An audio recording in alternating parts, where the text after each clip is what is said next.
Hola, tengan todos ustedes un excelente día. Vamos a continuar con el segmento que venimos estudiando de las leyes dominicales. Para dar inicio entonces a estos minutos, vamos a ponernos de rodillas para orar. Padre nuestro que estás en los cielos, santificado sea tu nombre. Gracias, Señor, te damos una vez más porque nos concedes la vida, la salud y la oportunidad de poder investigar de las cosas que fueron, que serán y que ya estamos viviendo en muchos casos. Te pedimos, Padre bendito, la presencia de tu Santo Espíritu durante este segmento. En el nombre de Jesús, amén.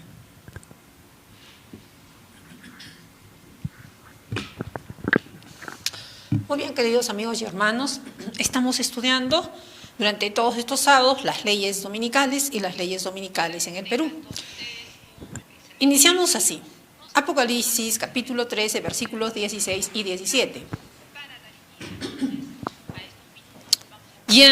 Y hacía que a todos, a los pequeños y grandes, ricos y pobres, libres y siervos, se pusiese una marca en su mano derecha o en sus frentes, y que ninguno pudiese comprar o vender sino el que tuviera la señal o el nombre de la bestia o el número de su nombre.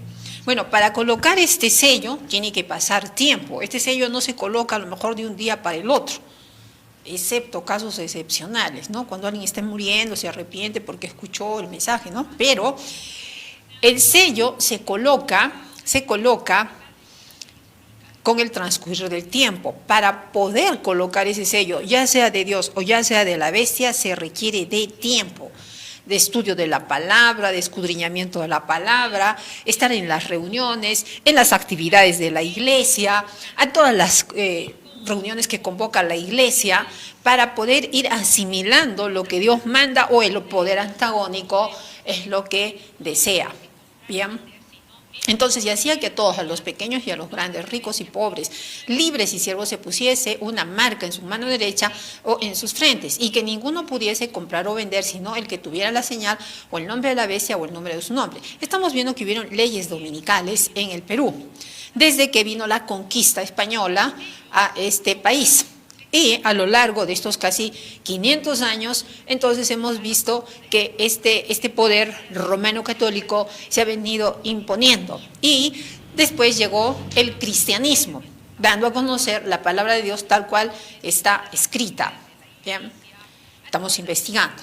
Ahora, la verdad para este tiempo es el mensaje del tercer ángel y ha de ser proclamada con fuerte voz. El tercer ángel que anuncia justamente, ¿no?, la marca de la bestia y su imagen, que tengan cuidado de no aceptar, que vuela por en medio del cielo y proclama los mandamientos de Dios y el testimonio de Jesús, representa nuestra obra, especialmente para los adventistas. Para eso el Señor nos llamó, para ser representantes en el mundo en medio de tantas ideas religiosas y un conglomerado cristiano. El Señor llama a los adventistas del séptimo día para que prediquen justamente este mensaje, el mensaje del tercer ángel. Ahora, ¿qué son las leyes dominicales? Una ley dominical es la promulgación de leyes en concilios legislativos para comprometer la conciencia de los hombres en cuanto a sus privilegios religiosos, imponiendo la observancia del domingo y usando un poder opresivo contra los que guardan el día de reposo del séptimo día. Bien, encontramos entonces un ejemplo en la historia de una primera ley dominical, ¿no?, con fuerza de ley. En este caso fue Constantino, el emperador de Roma. Ley dada por Constantino el 7 de marzo del año 321 después de Cristo, relativa al día de descanso, era como sigue: que todos los jueces y todos los habitantes de la ciudad y todos los mercaderes y artesanos descansen en el venerable día del sol. Empero, que los labradores atiendan con plena libertad al cultivo de los campos, ya que acontece a menudo que ningún otro día es tan adecuado para la siembra del grano o para plantar la viña. De aquí que no se deba dejar pasar el tiempo favorable concedido por el cielo, ¿no? Entonces, el primero que da una ley dominical, que todo el mundo tenga que observar el día domingo y no el día sábado, ¿quién fue? Constantino. Es evidente que había que hacerle caso, puesto que era un emperador. Y los verdaderos cristianos no permanecieron en las ciudades, huyeron fuera de las ciudades. De hecho, ya lo habían hecho los valdenses, ¿no? el pueblo de los valles. Habían huido a los valles del Piamonte y a muchos lugares escabrosos para preservar la fe dada a los apóstoles. Ellos también son la sucesión y de esa sucesión pues somos nosotros. Entonces, quien afectó las conciencias con una ley dominical inicial fue Constantino, el 7 de marzo del año 321. Claro, si no se obedecía la ley dada por esta autoridad, entonces toda ley tiene penalidad, definitivamente. Bien, ahora, mire, descansen todos los jueces, la plebe de las ciudades y los oficios de todas las artes el venerable día del sol, pero trabajen libre y lícitamente en las faenas agrícolas los establecidos en los campos, pues acontece con frecuencia que en ningún otro día se echa el grano a los surcos y se plantan vides en los hoyos más convenientemente, a fin de que con ocasión del momento no se pierda el beneficio concedido por la celestial providencia. Bueno, con estas palabras es evidente de que Constantino todavía seguía en su adoración politeísta, ¿no? En este caso también adoraba al sol y seguía adorando al sol, a pesar de que muchos lo creían cristiano. El original en latín se halla además en J.L.B. Bocchini. ¿Qué nos dice? En la parte 2, el capítulo 4, la sección 5 y en otras muchas obras.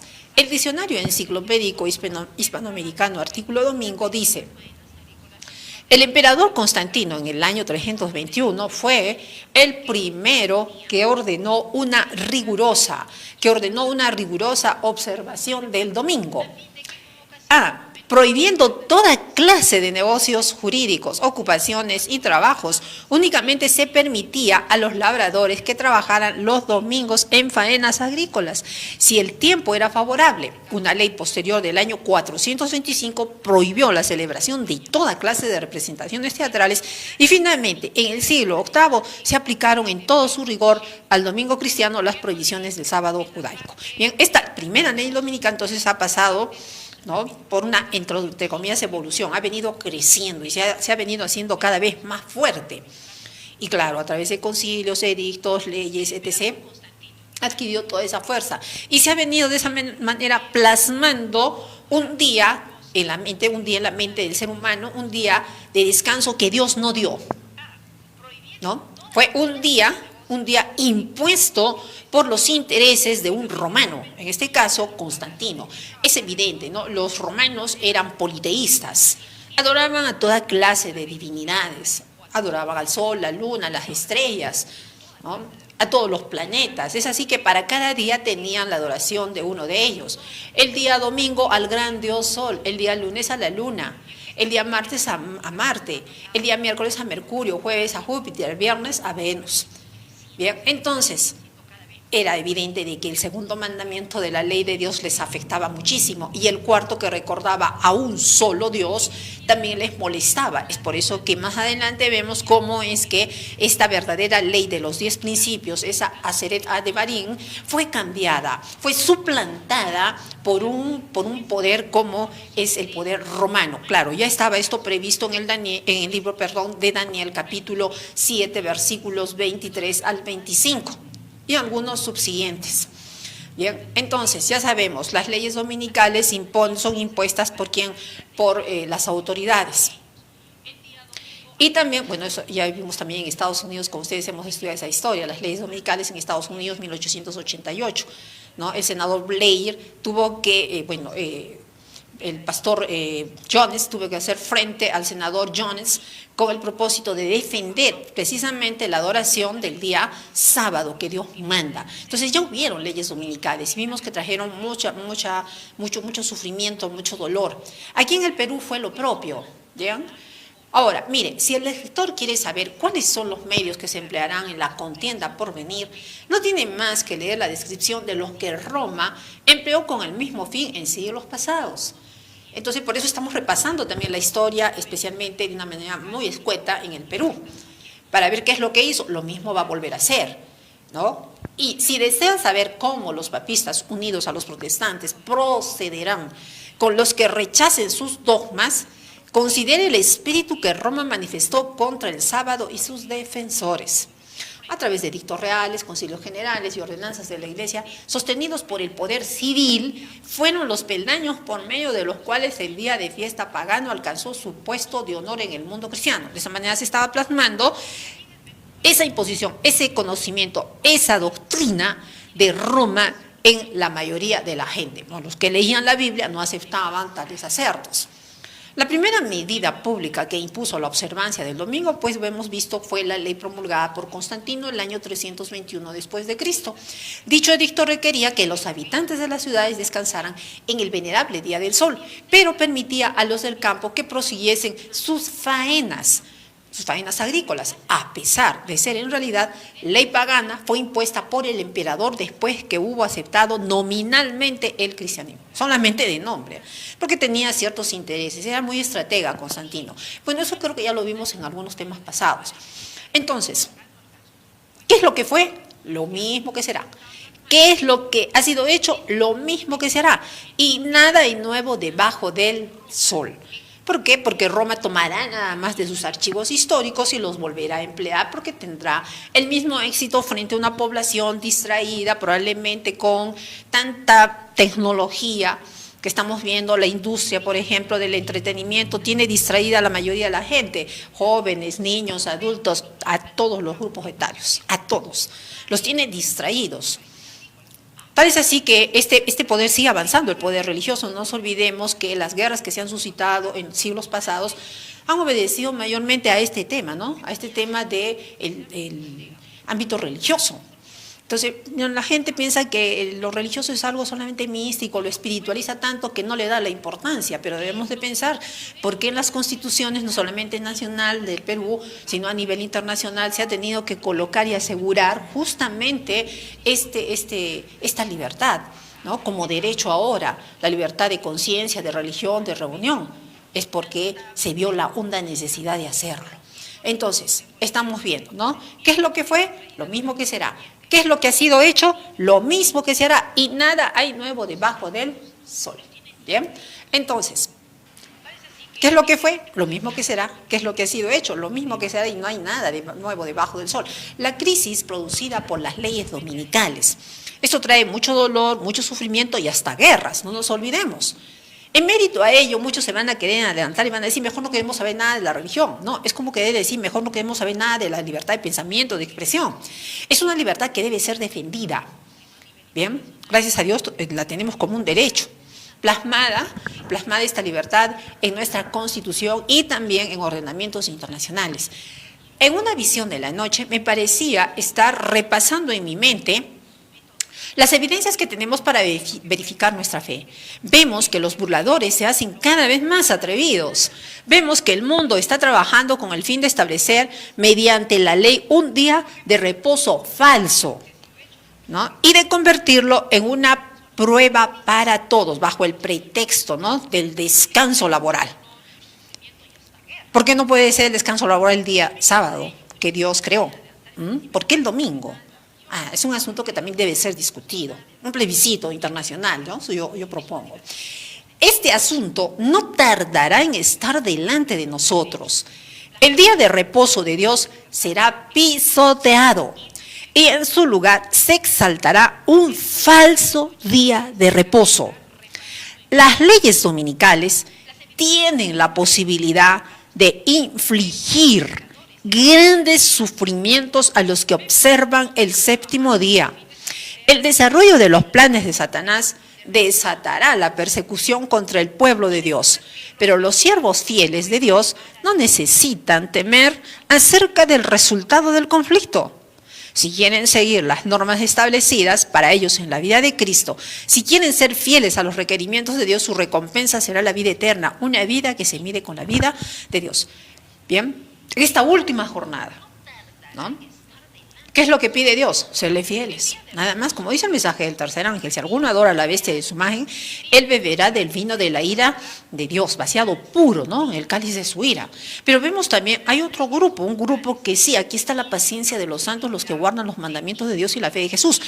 Entonces, hay dos grupos bien marcados. Aquí no cabe decir, yo voy a estar en un lado neutral. No. a un sitio donde entra una posición neutral, no cabe aquí, porque Dios dice o eres frío o eres caliente. Lo que Dios quiere es un solo rebaño y un solo pastor, pero ajustado a su gestión, ajustado a sus normas, a su gobierno, es lo que Él manda. Nada menos que eso. Es por eso este último llamado divino, como hubo un último llamado divino en los días de Noé, que todos entraran al arca para que pudieran salvar la vida, así también ahora nuestra áncora es el mensaje del tercer ángel. Es lo último que se tiene que dar. Si quieren aceptan, si no, no. Cada quien tomará sus decisiones antes de que se imponga nuevamente a través de un decreto supremo por la autoridad pertinente. Entonces, nosotros deberemos haber tomado ya nuestras decisiones. La gente tiene derecho a conocer qué es la verdad. ¿Para qué? Para que pueda decidir, para que actúe con libertad, porque de otra manera no hay libertad si solamente se impone una sola cosa, una sola idea, una sola, a lo mejor, una sola historia que conviene. No, una idea unilateral, no. El mundo tiene derecho a saber qué es lo bueno y qué es lo malo, y luego determinar por cuál decide. Dios, a través de su palabra, en el libro de Deuteronomio, capítulo 11, es muy claro, dice: yo pongo delante de ti hoy el camino de la bendición y la maldición. Y claramente nos da a conocer por qué viene la bendición y por qué viene la maldición. Si tú no obedeces a mis leyes, dice el Señor, si tú decides, entonces ¿qué viene? La maldición, la muerte. Si tú obedeces a mis mandamientos, entonces ¿qué viene? La vida. Bien, entonces, en este tiempo nuestro pueblo debería estar empeñado en trabajar definidamente por la edificación del carácter. Debemos desplegar ante el mundo las características del Salvador. Es imposible agradar a Dios sin ejercer una fe genuina y santificadora. Y ojo, muchos piensan que a lo mejor dar a conocer al mundo las características del Salvador es una persona doblada como un junco que recibe golpe tras golpe y no dice nada. Momentito, hay leyes que me protegen. Y si muchos no las conocen, dice: el cristiano debe estar calladito, es porque no conoce, no tiene autoridad de decir nada del cristiano si no nos dan a conocer como escrito está. Hay quienes quieren valerse de ello, ¿no? A un cristiano, entre comillas, que no lee la Biblia, es un cristiano, entre comillas, engañado. Un verdadero cristiano debe leer el escrito está, debe tener conocimiento de todas las escrituras. ¿Para qué? Para poder saber defender su fe en el momento que la causa lo demande. Entonces, es imposible agradar a Dios sin ejercer una fe genuina y santificadora. Una fe genuina solamente puede venir por el oír la palabra de Dios, por escudriñarla. Y santificadora, que nos va a ir apartando de ideas falsas. Somos responsables individualmente de nuestra fe. La fe verdadera no es una fe que fracasará cuando sea sometida a prueba. Es el don que Dios da a su pueblo. Esto en el contexto de conocer que la crisis producida por las leyes dominicales va a traer mucho dolor, va a infligir grandes sufrimientos. Y para poder hacer frente y poder salir y victoriosos es necesario tener mucha fe. Entonces, línea de tiempo de la historia peruana. Estamos nosotros ahora en la emancipación e independencia. Estamos entrando a la república. Bien, periodos comprendidos entre el año 1821 hasta no sabemos cuándo, solo Dios lo diga. Entonces, la religiosidad durante la independencia y la república, 1821, 1842, hemos visto que fue eminentemente católico-romana. La Constitución de 1860, ya vimos otras anteriormente. Bien.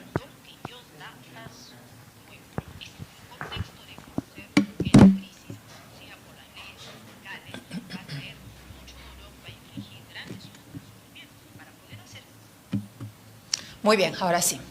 Ya no hay interferencia. Bien. La Constitución de 1860, ¿estamos bien? Ya. La Constitución de 1860, aprobada por el Congreso de la República bajo la vicepresidencia de Manuel de Mendiburo, promulgada por Ramón Castilla, presidente constitucional de la República. Contiene 138 artículos. La vigencia se dio el 13 de noviembre de 1860 hasta el 29 de agosto de 1867. Duró muy poco. ¿Y por qué duró tan poco? Bueno, sabemos que todas las constituciones, cuando se cambian, las constituciones se cambian tanto y tantas constituciones han habido en el Perú, es porque hay intereses, ¿no? Hay políticos, religiosos, grandes lobbies, eso es lo que prima. Y no importa tanto lo que es justo. Pero vamos, la Constitución Política del Perú de 1860 fue el 7º texto constitucional de la República Peruana, la cual fue discutida y aprobada por el Congreso de la República, reunido en Lima en el año 1860. Fue promulgada por el presidente constitucional de la República, Mariscal Ramón Castilla, el 13 de noviembre de ese mismo año. ¿Qué reza esta Constitución? Constitución Política del Perú. 10 de noviembre de 1860, el libertador Ramón Castilla, presidente constitucional de la República, ¿no? Y vamos directo, ¿no? Constitución, título 2 de la religión, porque eso es lo que nos importa, porque hay muchos puntos que podemos ver. El artículo 4 reza así: la nación profesa la religión católica, apostólica, romana. El Estado la protege y no permite el ejercicio público de otra alguna. Bien, y esto que ya habían libertades, ¿no? Especialmente en el Viejo Mundo, después de la Revolución Francesa, vemos que hubieron esas libertades, pero aquí no se respetaron de ninguna manera. Ni por mucho que supuestamente nos trajeron el Evangelio para esos tiempos. Entonces, ¿qué estaban enseñando? Pero aquí nos da cuenta esta Constitución de que no había libertad de cultos para una religión que no fuera la católica, apostólica y romana, o esta creencia. Bien, entonces, continuando, siguiente también, siguiente, ahí está, anterior. La Constitución de, la anterior, ahí está. La Constitución de 1856 fue aprobada, van a disculpar porque por el estudio que hice resalté algunos puntos.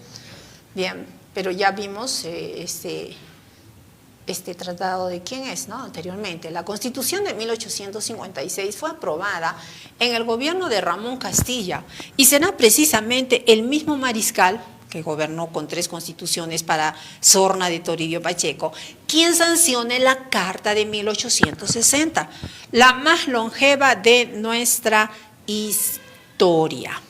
Bien, siguiente, por favor. En realidad, como hemos mencionado anteriormente, ¿no? Cuando hay tantos cambios en las leyes es porque no se ajusta a determinados intereses.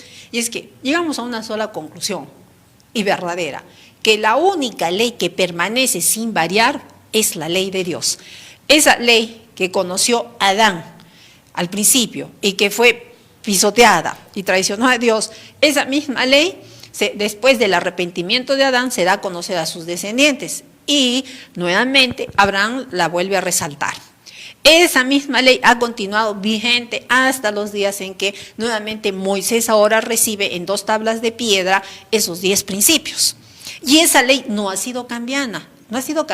Dios dice a través de Malaquías capítulo 3, claramente 6, dice: yo no cambio, yo no soy hombre, yo no cambio, yo soy el mismo de ayer, hoy y siempre. Es decir, su carácter, su conducta, su ética sigue siendo la misma, su moral sigue siendo la misma. Dios no cambia. El hombre cambia, ¿no? El hombre puede cambiar, el corazón del hombre, el pensamiento, el sentimiento del hombre es inestable, pero el pensamiento de Dios no. El pensamiento de Dios es más alto que los cielos, no se compara al ser humano, no cambia. En tanto que el hombre cambia de acuerdo a sus intereses, Dios no, Él sigue siendo el mismo de ayer, hoy y siempre. Por eso a través de Salmo 119, 142 encontramos que dice: tu justicia es justicia eterna y tu ley la verdad, no hay más. La ley de Jehová es perfecta, que vuelve el alma. Estamos hablando de la ley de Barín. Esa ley con todos sus códigos, con todos sus derechos, con sus reglamentos de la ley, es perfecta. La ley de Jehová es perfecta, que vuelve el alma. El testimonio de Jehová, fiel, que hace sabio al sencillo. Los mandamientos de Jehová son rectos, que alegran el corazón. El precepto de Jehová, puro, que alumbra los ojos. No cambia, es decir, no va a cambiar porque es todo perfecto. Para que tengamos una noción, ¿no?, de lo que estamos hablando acerca de las determinadas constituciones que se dieron en el Perú. Existieron constituciones liberales, moderadas, conservadoras. Bien, a la siguiente La siguiente, ahí estamos. Entonces vamos a ver un poquito de qué trata, por ejemplo, estas constituciones liberales y esos grupos conservadores o moderadores, ¿no? O moderados. Entonces, a lo largo de nuestra historia republicana, hemos tenido 13 constituciones, más una llamada la Constitución de la Pepa, de las cuales 9 se promulgaron entre los años 1823 y 1867, las 4 restantes en el siglo XX. Bueno, este hecho se explica fundamentalmente por el deseo de cada nuevo gobernante de adaptar las leyes fundamentales a sus propuestas para la conducción del país, ¿no? Como está tan fragmentado con tantas ideologías, tantas ideas, bueno, es posible identificar 3 tipos de constituciones, como ustedes están viendo, ahí estamos, esa. Es posible identificar entonces 3 tipos de constituciones: las liberales, las conservadoras y las moderadas, como hemos visto ya anteriormente, ¿no? Entonces, las liberales son aquellas que promueven una mayor libertad para el ciudadano y el principio de la igualdad jurídica. Optan por reforzar el poder del Parlamento, el poder legislativo. Esas son las liberales. Las conservadoras impulsan un poder estatal fuerte para mantener el orden y la tradición, ¿no? Más que todo tradición religiosa.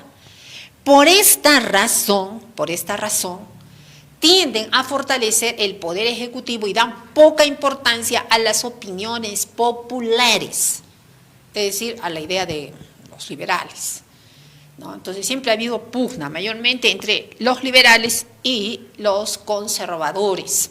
Ahora, viene el otro grupo, las constituciones moderadas, que tratan de conciliar las dos posiciones. Es por ejemplo, la de 1860, entre comillas, que parecía moderada, que por eso tanto duró, entre comillas, ¿no? Estas constituciones moderadas, o ese pensamiento moderado, trata de conciliar las dos posiciones anteriores para guardar el equilibrio entre los poderes del Estado. Bien, entonces, ya para que tengamos una idea de lo que vamos a ir viendo acerca de estas constituciones y qué tipo de constitución nos rige ahora, que ya todavía en dos clases más o segmentos más vamos a ver un poquito acerca de cómo va esas leyes dominicales y cómo han venido luchando estas leyes dominicales en el Perú. Entonces, la Constitución de 1867 fue aprobada por el Congreso Constituyente bajo la presidencia de José Jacinto Ibarra, promulgada por Mariano Ignacio Prado, presidente provisorio de la República. Contiene 131 artículos y 4 disposiciones transitorias. La vigencia se dio el 28 de agosto de 1867 hasta el 6 de enero de 1868. Esta Constitución Política del Perú de 1867 fue la 8ª Carta Magna de la República del Perú, que fue discutida y aprobada por el Congreso Constituyente de 1867 el 29 de agosto de ese año y promulgada el mismo día por el presidente provisional de la República, coronel Mariano Ignacio Prado. Bien, entonces, al punto, lo que nos interesa, ¿hubo libertad de cultos para todos o no? ¿O seguía siendo un Estado confesional? Vamos. En el artículo 4 de esta Constitución, en el título 2 de la religión, encontramos en el artículo 3, que nos dice: la nación profesa la religión católica, apostólica, romana. El Estado la protege y no permite el ejercicio público de otra alguna. Ya. Entonces seguía, bueno, digamos, era como escuchar al unísono, ¿no? El mismo cántico de todas las constituciones, lo mismo. No hay cambio, como un estribillo, ¿no? Es lo mismo. Pero, ¿por qué duró tan poco tiempo entonces? La Constitución de 1867, y esto lo podemos correr esta parte, esta inteligencia artificial, porque no se confía en lo que dice la inteligencia artificial, sacan datos a veces hasta por demás, pero si coincide con la historia, y no solo un libro, sino varios, entonces, bueno, pues lo tomamos porque hay un buen resumen.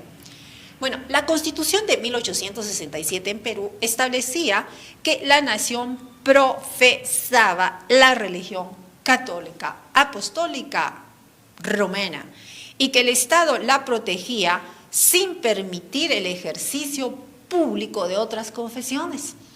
Este artículo de la Constitución restringía la libertad de culto, al no permitir el ejercicio público de religiones distintas a la católica.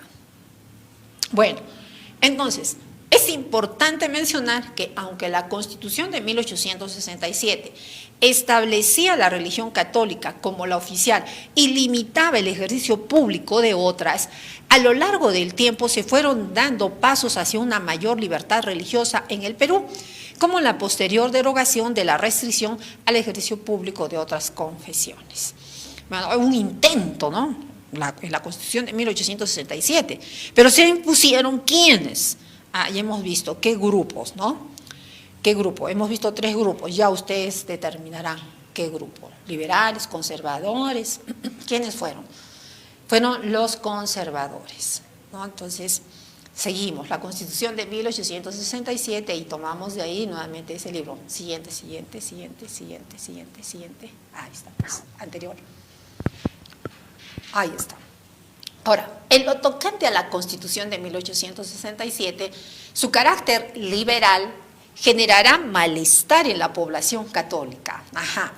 Bueno, en el artículo 3 encontramos que el Estado protege solo la religión católica, apostólica y romana y no permite el ejercicio de otras. Sin embargo, vamos a ver el contenido de esta Constitución un poquito para saber por qué se levantaron los arequipeños en contra de esta Constitución. Claro, ya hemos visto, ¿no?, que a lo largo del tiempo se ha ido imponiendo un sello, se ha ido plasmando un sello de un grupo religioso. Ahora, en lo tocante a la Constitución de 1867, su carácter liberal generará malestar en la población católica, pero era más la idea de ella que su propio contenido. Arequipa se levantaría en defensa de la tradición de la fe religiosa como ya lo había hecho. Apenas cumplió medio año de vigencia cuando fue derogada. En efecto, la reforma constitucional que impuso Mariano Ignacio Prado comenzó el 29 de agosto de 1867 y culminó el 6 de enero de 1868. Quedaba claro, a contracorriente de la Constitución moderada de 1860, que era incompatible con la sociedad de la época, porque era eminentemente católica y se había sembrado esa idea y se rechazaba todo tipo de idea cristiana protestante. Bien, entonces, era pues incompatible con la sociedad de la época y el estado de las ideas. Una de sus notas distintivas fue el reconocimiento de un Congreso, unicameral. Bueno, ese punto lo vamos a obviar, porque vamos a ver lo otro. Entonces, la Constitución de 1867 buscó la estabilidad laboral de la burocracia, cuando estipulaba la necesidad de juicio para remover a los empleados judiciales o de Hacienda. Insistió en la plena abolición de la pena de muerte. Bueno, es interesante. Con lo que en la historia constitucional peruana solo asoman 2 constituciones totalmente abolicionistas, la de 1856 y la de 1867. Implantó la libertad de enseñanza en todos los niveles, en todos los grados educativos, primario, secundario y superior. Fijó también complicadísimos procedimientos de reforma constitucional o aprobación de 3 legislaturas, previa discusión en cada una de ellas. No fue la Constitución de 1867 una constitución ni proclamó el secularismo a los 4 vientos. El artículo 3 dispuso con claridad meridiana que la nación profesa la religión católica, apostólica, romana. El Estado lo protege y no permite el ejercicio público de otra alguna. Entonces, para este escritor no le queda claro que este dispositivo atizara el alzamiento popular en Arequipa y motivara finalmente la derogatoria de toda esta carta. Pero vamos a ver que sí nos va a quedar en claro cuando veamos un poquito más por qué se levantaron los arequipeños.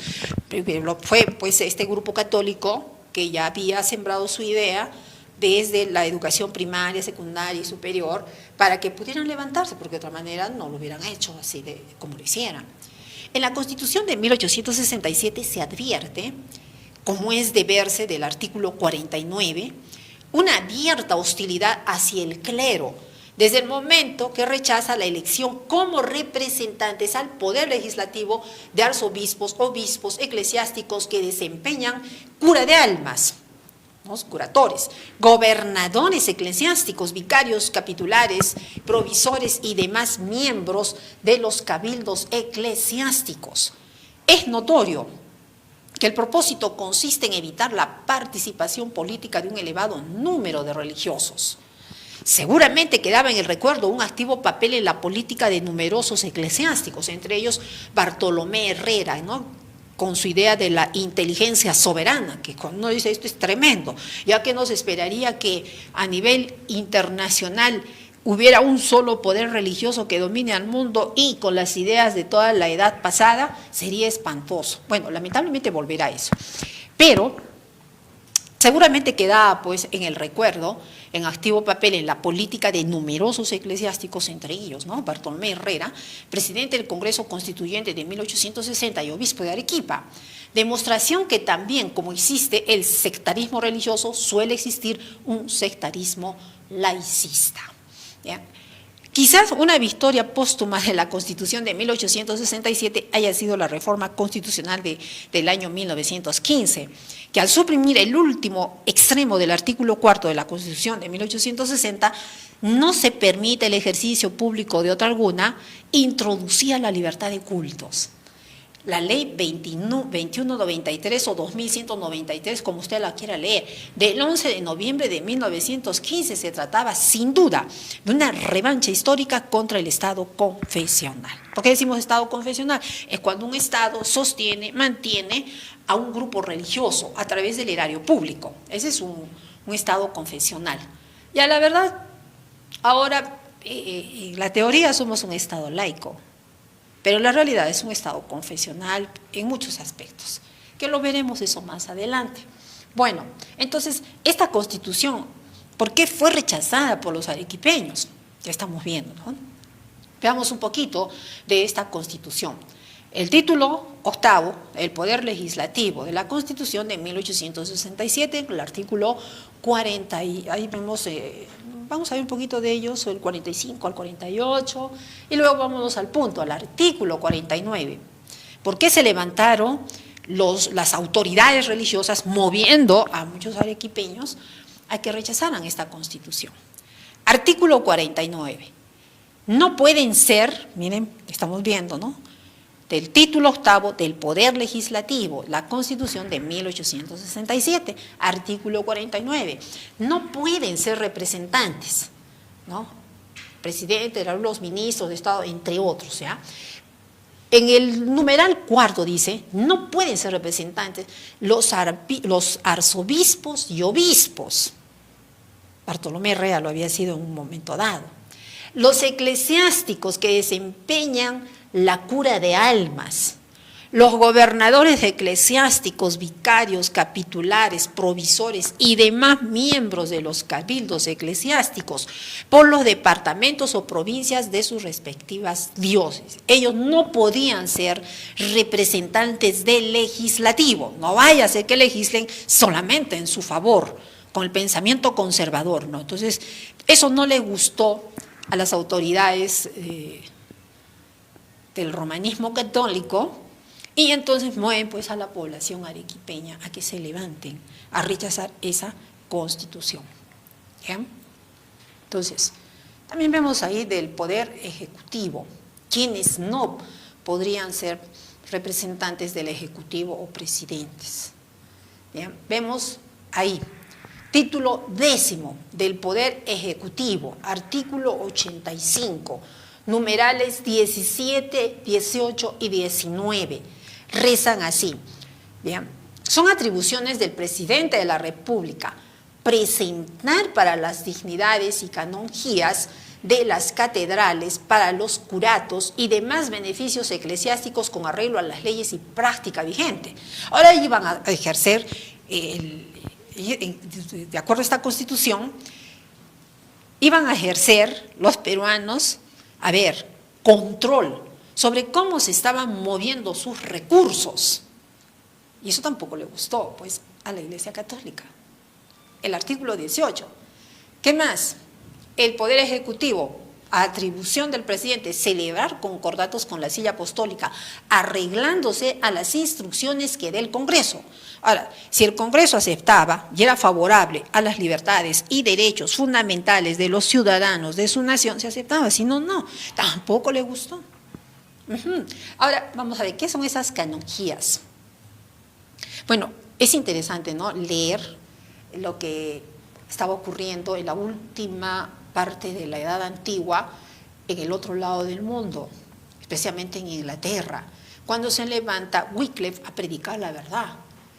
Y no solamente él, sino muchos otros hombres instruidos, justamente a raíz de lo que estaba aconteciendo en aquel país. Miren, hombres instruidos y piadosos. Hombres instruidos y piadosos se habían esforzado en vano por realizar una reforma en estas órdenes monásticas, pero Wycliffe, que tenía más perspicacidad, asestó sus golpes a la raíz del mal, declarando de que por sí el sistema era malo y que debería ser suprimido. Se suscitaron discusiones e investigaciones. Mientras los monjes atravesaban el país vendiendo indulgencias del Papa, muchos había que dudaban de la posibilidad de que el perdón se pudiera comprar con dinero. Y se preguntaban si no sería más razonable buscar el perdón de Dios antes que el de pontífice de Roma. No pocos se alarmaban al ver la rapacidad de los frailes cuya codicia parecía insaciable. Los monjes y sacerdotes de Roma, decían ellos, nos roen como el cáncer. Dios tiene que librarnos o el pueblo perecerá. Para disimular su avaricia, estos monjes mendicantes aseveraban seguir el ejemplo del Salvador y declaraban que Jesús y sus discípulos habían sido sostenidos por la caridad de la gente. Este aserto perjudicó su causa, porque indujo a muchos a investigar la verdad de la Biblia, que era lo que menos deseaba Roma, pues los intelectos humanos eran así dirigidos a la fuente de la verdad que ella trataba de ocultarles. Claro, por eso tuvieron que inventar y decir, no, tienen que ustedes leer la Biblia, pero con la interpretación de los dirigentes de la iglesia. Pero los intelectos, y no hace falta ser ni muy intelectual para entender lo que dice la Biblia, yendo al verdadero contexto, ¿no?, orando por sobre todo. Pero bueno, mire, Wycliffe fue nuevamente llamado a defender los derechos de la corona de Inglaterra contra las usurpaciones de Roma y habiendo sido nombrado embajador del rey, pasó 2 años en los Países Bajos conferenciando con los comisionados del Papa. Allí estuvo en contacto con eclesiásticos de Francia, Italia y España y tuvo oportunidad de ver lo que había entre bastidores y de conocer muchas cosas que en Inglaterra no hubiera descubierto.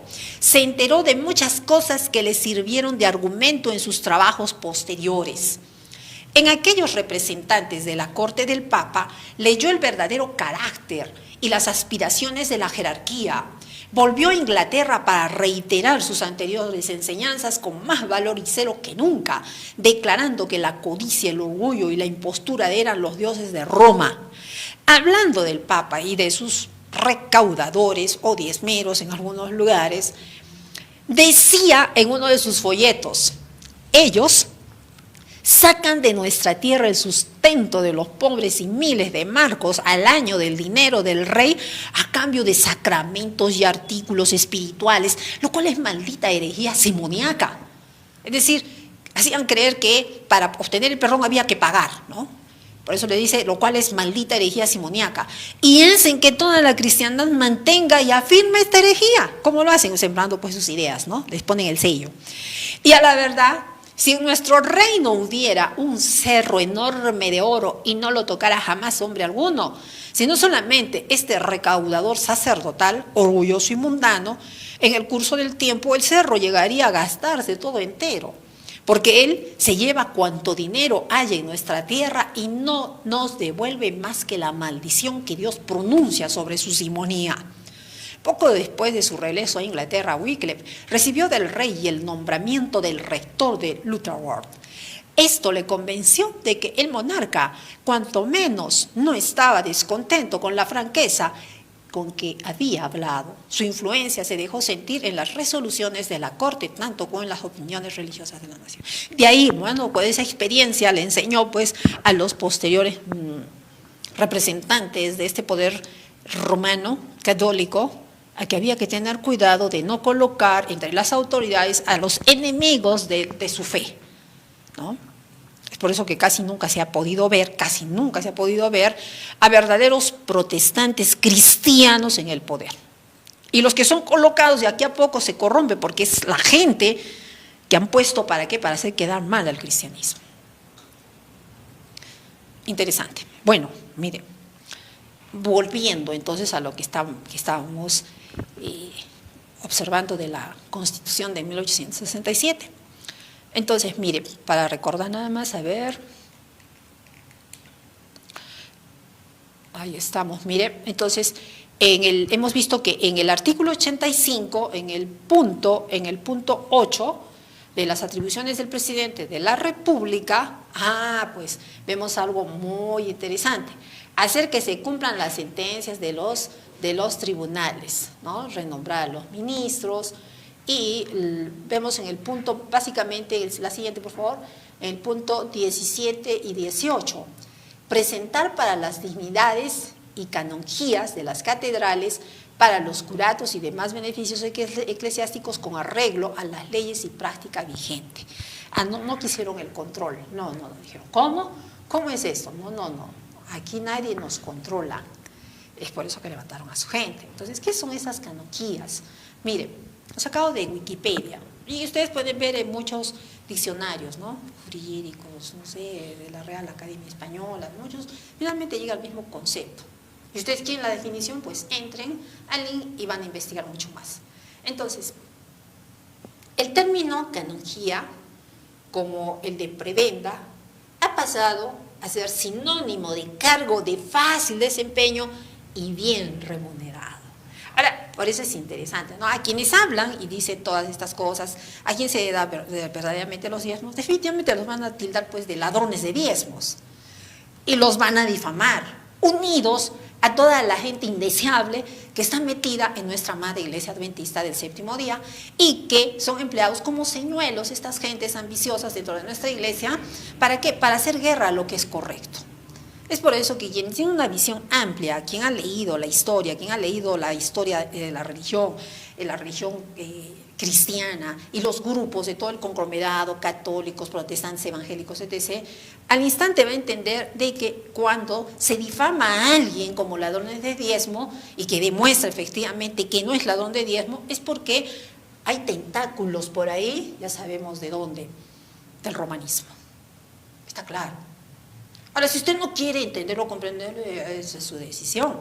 Pero la verdad es la verdad y la verdad no cambia. Todos tienen que salir a luz en un día.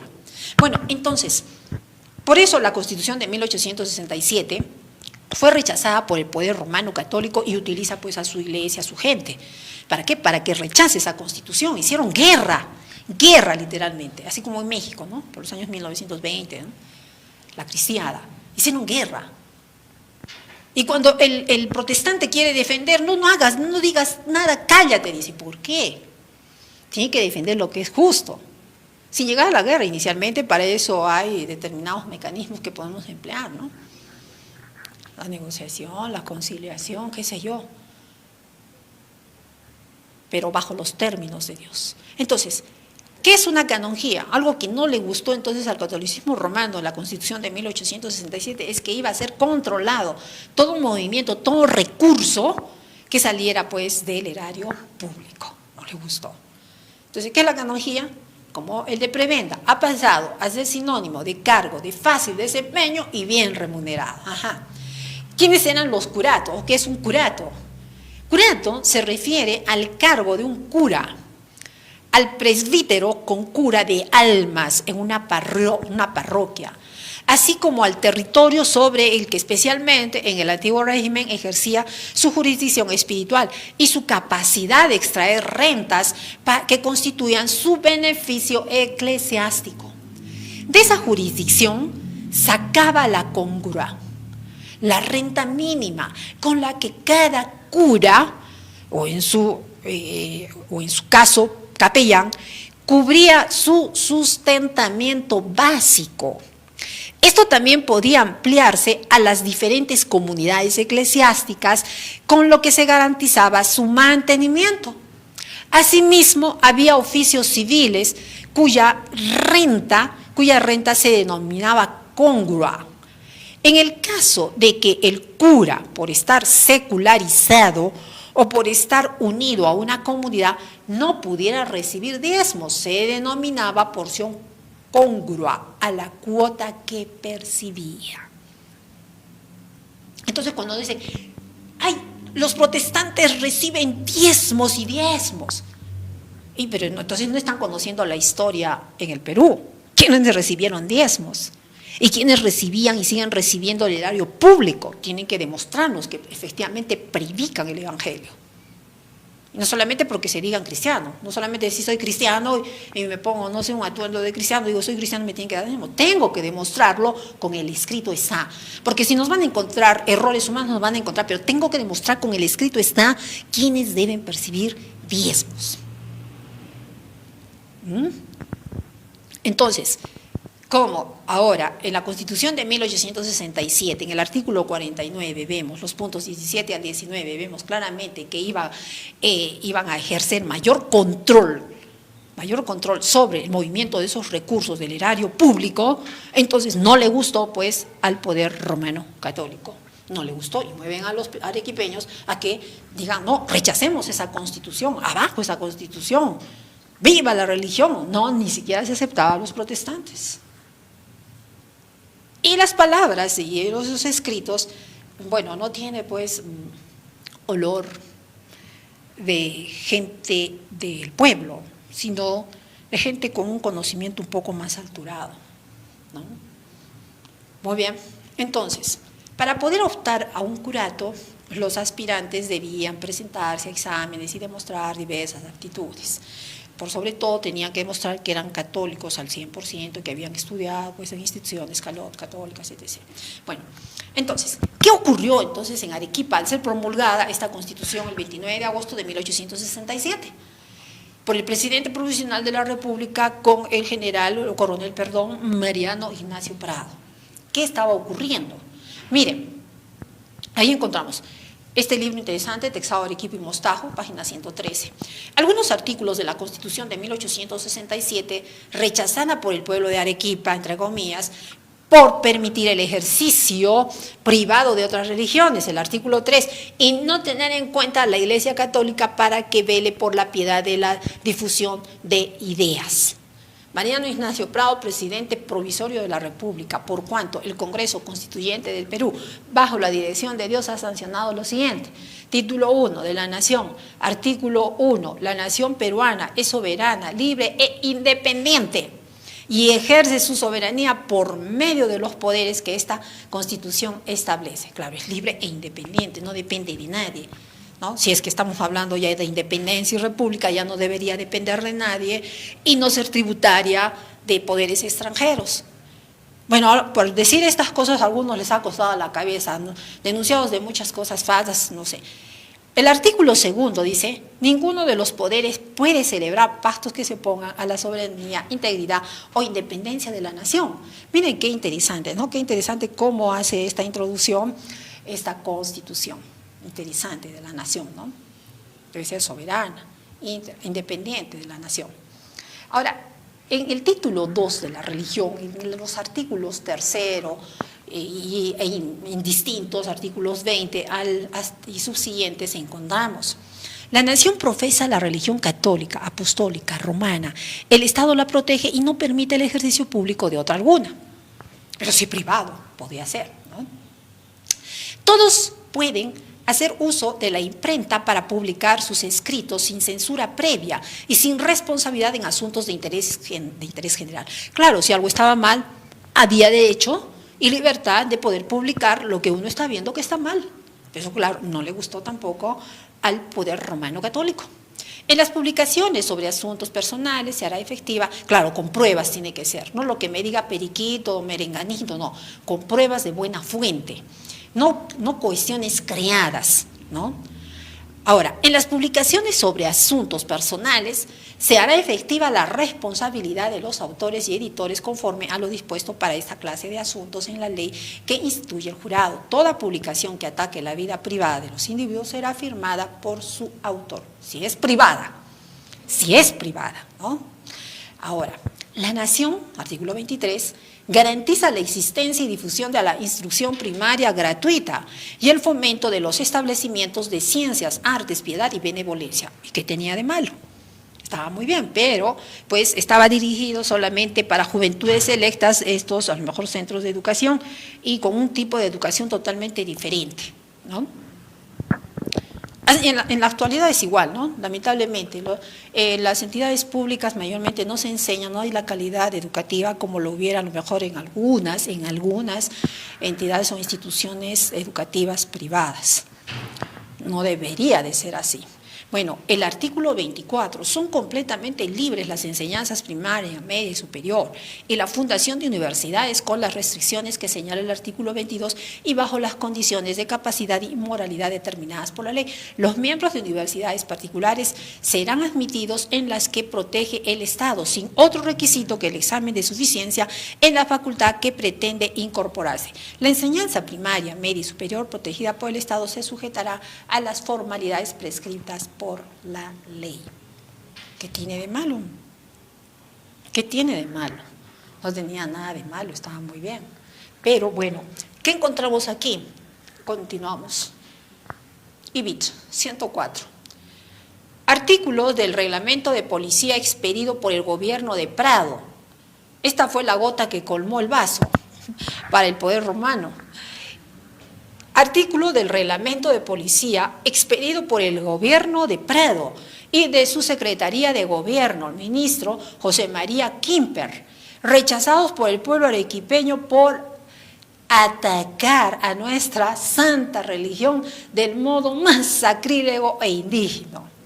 Bueno, los artículos 99 y 102 y subsiguientes hasta el 17, entonces vemos pues de que se ejercería mucho control sobre este grupo religioso, cosa que tampoco agradó a este grupo católico romano y especialmente a los movidos en Arequipa.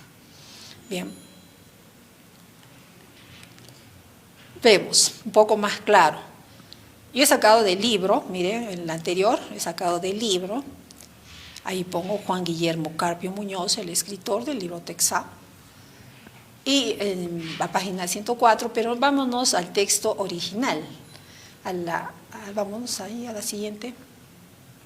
Mariano Ignacio Prado, jefe supremo provisorio de la República, considerando que expedido el reglamento de policía de seguridad pública es necesario determinar las atribuciones de policía que corresponden a las municipalidades para completar el servicio de aquel ramo, he venido en expedir el siguiente. 4 de junio de 1866, reglamento de la policía municipal. Reglamento de policía municipal. Vemos de los toques de campana. Lo que no agradó a este grupo fue el artículo 99. Las plegarias solo se tocarán en los grandes conflictos públicos, previa disposición del gobierno. No, están sobre nosotros ejerciendo ya control, ¿no? O sea, no les gustó eso. Bueno, habría que ejercer más cuidado, ¿no? Allí. Artículo 105. Es prohibido conducir el viático por las calles, con toques de campanas ni solemnidad ninguna. El viático se conducirá reservadamente por los respectivos párrocos al domicilio de los que lo hayan de menester, ¿no? En esta ceremonia que llevaba a cabo la Iglesia Católica, el Estado iba a ejercer también control. Quizá por ahí hubo un poquito, se exageró, ¿no?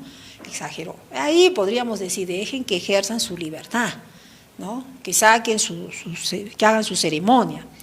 Pero todo esto lo adjuntaron, ¿no? Para mover a la gente de Arequipa a esa revolución, que estaba ocurriendo entonces en Arequipa con la Constitución de 1867, estamos viendo. Todo esto, mire, ley dominical. Sin embargo, no se respetaba a otros cultos, pero sí quería que se respete a un solo grupo. Cuando le tocan a esta iglesia, sí se defiende, pero cuando tocan a los protestantes, calladitos tienen que estar. Entonces no estaríamos hablando de igualdad, sino de discriminación, ¿no? Antes de la instalación del Congreso que elaboró la Constitución de 1867, un grupo de notables, a nombre del pueblo de Arequipa, notables, elevó la siguiente acta, que como ustedes verán, era una severa advertencia sobre los fueros católicos que debían respetar los congresistas. Esta versión, de acuerdo al escritor, versión textual tomada de la Bolsa del 31 de enero de 1867, párrafo 2, acta, que eleva el pueblo de Arequipa y la representación nacional. Ustedes dirán, ¿y por qué tenemos que conocer esto? Pueblo instruido no es engañado. Es necesario conocer la historia. ¿Para qué? Para que nadie nos engañe, ¿no? Quien no conoce su historia está condenado a repetir los errores de esa. Entonces, acá en Arequipa tenemos que conocer qué es lo que hubo, y en el Perú, y el mundo también lo tiene que saber, porque casi lo mismo se ha venido dando a nivel mundial, donde primó este poder romano católico. Porque volverá a ser. No digamos que no, ahí está escrito en la profecía. Quizás para muchos pensadores, juristas dirán, no, eso es imposible. Nada más echen de ver a su alrededor los juristas, quienes están sentados en esos lugares. ¿Mayoría protestantes? No. ¿Verdaderos protestantes? No, pues. Entonces no nos engañemos. Entonces, hasta que eleva el pueblo de Arequipa a la representación nacional. En la ciudad de Arequipa, 21 días del mes de enero del año del Señor de 1867, los ciudadanos que suscriben en uso de los derechos imprescriptibles del pueblo y teniendo en consideración. Bien. Vamos a leer solamente algunos puntos, nada más. Punto cuarto, vamos a ver. Tercero, que el Perú hace más de 3 siglos profesa sin interrupción y exclusivamente la religión católica apostólica romana como la única verdadera y fuente de toda civilización. Bueno, eso es correcto, ¿no? Porque no son cristianos, eso es lo bueno. Que desde la primera constitución política, que en 1823 se dio el Perú como pueblo libre, independiente y soberano, hasta la última de 1860, en todas ellas se ha declarado por un artículo especial que la religión católica es la única religión de la República. Quinto, que la Iglesia y el Estado deben mantenerse en perfecta armonía, obrando ambas potestades con la independencia y soberanía que a cada una corresponde sin traspasar los justos límites de su autoridad, a fin de que la justicia no sea violada y que los ciudadanos católicos que le están sujetos no encuentren embarazos en el cumplimiento de los deberes que el Estado los protegen y no permite el ejercicio público de otra alguna. Bueno, hago ese énfasis en la voz porque pues así está en el texto original. Consignándose así en la futura Constitución. Antes el acta que lea, miren cómo se levantan a defender la religión en contra de esa Constitución que les era favorable, ciertamente, pero sin embargo, ya sabemos quiénes estaban entre bambalinas. Siguiente, por favor. Ahí está. Punto 6. Que se celebre un concordato con el jefe visible de la religión, que él es el romano pontífice, para que establezcan justa y legítimamente las relaciones que deben existir entre la Iglesia y el Estado. Bueno, si en realidad fue el pueblo quien hubiera pedido eso, no sabía lo que pedía. Entonces, ¿quiénes lo estaban haciendo? Ya sabemos quiénes, ¿no? Las autoridades de ese grupo religioso. Y se arreglen de un modo conveniente las cuestiones que se han suscitado, esa ventanita por favor, y pueden suscitarse entre los prelados, diocesanos y el gobierno con motivo de varias leyes civiles que se han dado contrarias a la libertad y sagrados derechos de la Iglesia Católica. Miren cómo defendía que mientras se ajuste el concordato, el Congreso tome en consideración dichas leyes para suspender sus efectos. Es decir, ya querían ese concordato, ya lo querían en 1867 y lamentablemente se celebra en 1980, ¿no? O sea, había que seguir sosteniendo a la Iglesia Católica con el erario público y se sigue haciendo. Bueno, como lo exigían los intereses de nuestra santa religión, de su culto y de sus ministros, oyendo previamente a los prelados de la diócesis de la República a quienes corresponde designar estas leyes. Es interesante notar, ¿no?, que la hermana White nos dice en la profecía, por lo que dice Apocalipsis capítulo 13, que en los Estados Unidos se iba a aprobar justamente eso que estamos viendo aquí en el Perú, que ocurre y será, ¿no?, de que se iba a proteger las instituciones de la Iglesia Católica, serán protegidas por el Estado, y esto a través de las leyes, a través de la Constitución. Nosotros estamos viendo una ley dominical que no sea abierta, que no se haya dado un decreto supremo nuevamente. Eso no significa que no sea una ley dominical, porque volverá a ser. Solamente pendemos así de 1 kilo.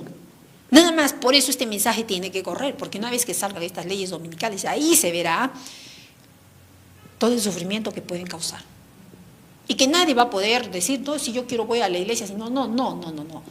Será un decreto, y si hay un decreto, entonces usted tiene que obedecer, le guste o no le guste, sea católico, no sea católico, sea protestante, no lo sea, igual va a tener que obedecer. Por eso que se llama al pueblo salir fuera de las ciudades. Pero antes de salir, no hay que dejar pues enlodados ni sucios a los que están predicando. Antes de salir tienen que predicar lo propio, lo mismo, como un pueblo unido. Hay que predicar, porque así se remonten a las estrellas, se vayan debajo de la tierra, de ahí el Señor los saca y no los va a proteger. ¿Por qué? Porque muchas almas si no se van a perder. Bueno, esta acta, como expresión de nuestra voluntad libre e invariable, se elevará al Congreso por conducto de los representantes de Arequipa, quienes deberán sostenerla y apoyarla en los términos que va formulada, en cumplimiento del especial encargo que para el efecto les hacemos. Claro, son autoridades que fueron instruidas en instituciones muchas veces católicas, por eso hablan así de esa manera, y plasman ese documento en ayuda pues con sus autoridades religiosas. ¿Quiénes están ahí? José Barcárcel, Mariano Araníbar, Mariano Madueño, Agustín Jiménez, Manuel Velarde, Manuel José Gutiérrez, Mariano Vizcarra, Fernández, Gregorio Ugarte, José Benigno Martínez, Mariano Olazábal, Ricardo Tirado, José María Carpenter, Damaso Rivero, Abel María Martínez, Valeriano Bustamante, Ángel del Solar. Firman ellos como autoridades de Arequipa, ¿no? En contra de esta Constitución. Bien. Manifiesto, entonces, a la nación del general Pedro Díez Canseco. Es un fragmento. Y ¿por qué los tienen que leer? Bueno, yo los estoy leyendo. ¿Por qué? Porque he encontrado muy interesante para que ustedes estén ciertos y estén confirmados de que efectivamente hubieron estas leyes dominicales y que se atentó durante muchos siglos contra la libertad de cultos, libertad de conciencia y religión en el Perú. ¿Y qué es lo que fue? Lo mismo que será. ¿Que hubieron leyes dominicales? Sí las hubieron. ¿Y que volverán a ser decretadas con fuerza de ley? Sí, lo volverán a hacer. Solamente se está esperando que se dé la orden en Estados Unidos y como efecto dominó vendrá al mundo entero, y naciones que tuvieron poder, donde tuvo poder el catolicismo romano, lo volverá a tener. Que yo estoy favoreciendo al catolicismo, no, estoy diciendo lo que está escrito en la profecía y lo que está en la historia, para que sepamos dónde estamos parados. Entonces, manifiesto la nación del general Pedro Díez Canseco, el fragmento. Díez Canseco, meses antes de los sucesos de septiembre de 67, esto es 1867, complotaba una contra Prado. De otra manera, no puede entenderse que casi 1 año y medio después de formada la dictadura, él da a conocer un manifiesto a la nación. Y con el pretexto de explicar el por qué se retiró del Poder Ejecutivo, lanzó una serie de acusaciones contra el gobierno de Prado. Este documento fue publicado en la imprenta de Francisco Ibáñez en abril de 1867. De esa edición tomó un fragmento que corresponde al párrafo 27. Conviene averiguar ahora cuáles fueron las razones aparentes que se alegaron para justificar la dictadura. Se dijo que había incompatibilidad entre el régimen constitucional y los fines que encarnaba la revolución, que no se podían implantar las reformas que el país necesitaba ni hacer guerra a España, ¿no? Entre otros puntos. Vamos. Manifiesto, continuamos. Ese gobierno no se encontraba dominado por la fiebre de innovación que tan funestos males ha causado al país, entre otras cosas. Bien, ¿qué más? Bueno, en realidad este documento es bien largo, pero ahí les voy mostrando, ¿no?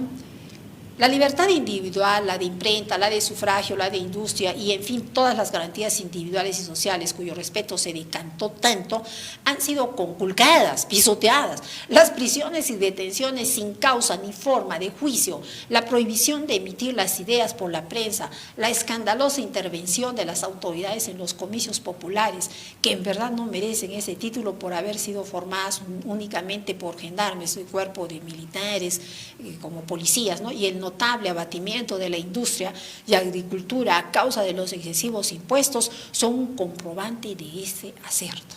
¿Y para qué tanto? Claro, ¿para qué eran tantos impuestos? Claro, se tienen que pagar impuestos porque se tiene que sostener los gastos del Estado, pero tienen que ser debidamente justificados y a favor del pueblo, ¿no? no a tipo curatos, como hemos visto anteriormente. El espíritu religioso de los pueblos, especialmente católicos, ha sido también profundamente herido con los diversos y bruscos ataques que directa e indirectamente se han dirigido a la sacrosanta religión del crucificado.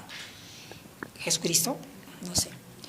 Bueno, en lo tocante a la Constitución de 1867, su carácter liberal generará malestar en la población católica, pero era más la idea de ella que su propio contenido. Arequipa se levantaría en defensa de la tradición y de la fe religiosa como ya lo había hecho.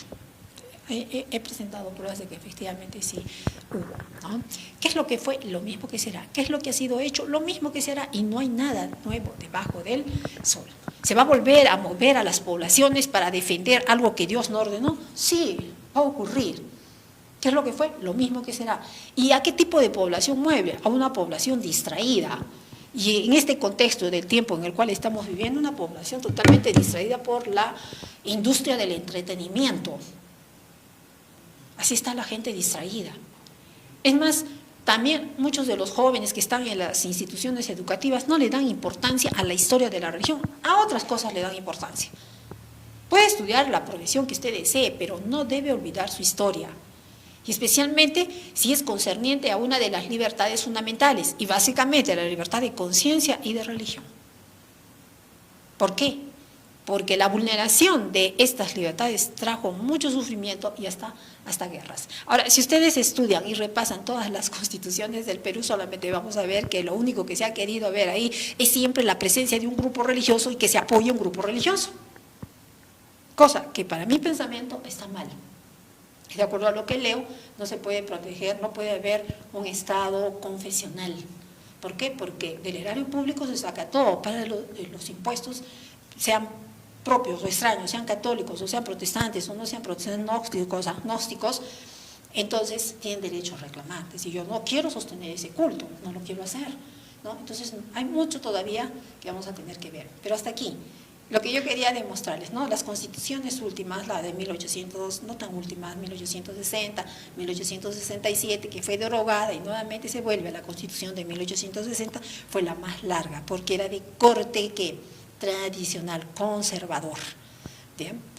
¿Trajo mucho sufrimiento? Sí.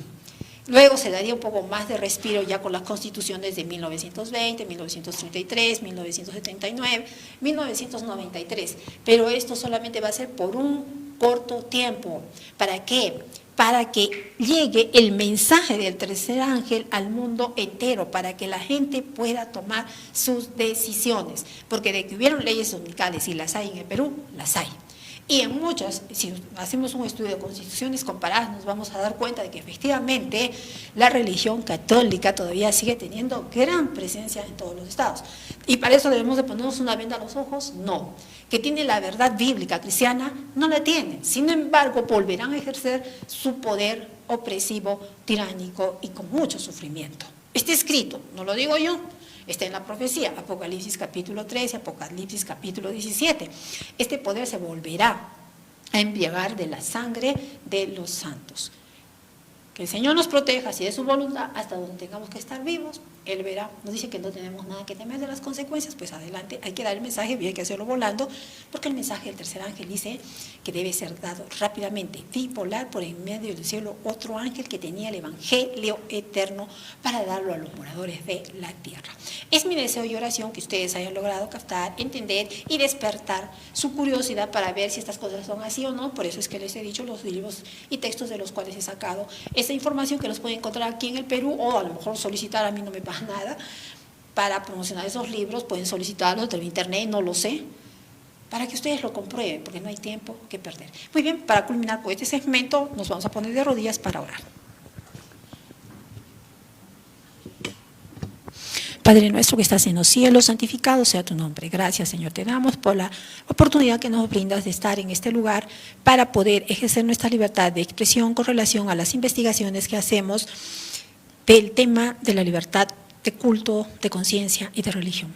Señor bendito, te pedimos, tú puedas cerrar este segmento con el sello de tu Santo Espíritu y te quedes con nosotros en las horas que todavía restan de tu sagrado día de sábado. En el nombre de Jesús. Amén. Muy bien, queridos amigos y hermanos, no se desenganchen de este canal. Continúen con nosotros porque todavía tenemos una excelente programación. Tengan todos ustedes un excelente día.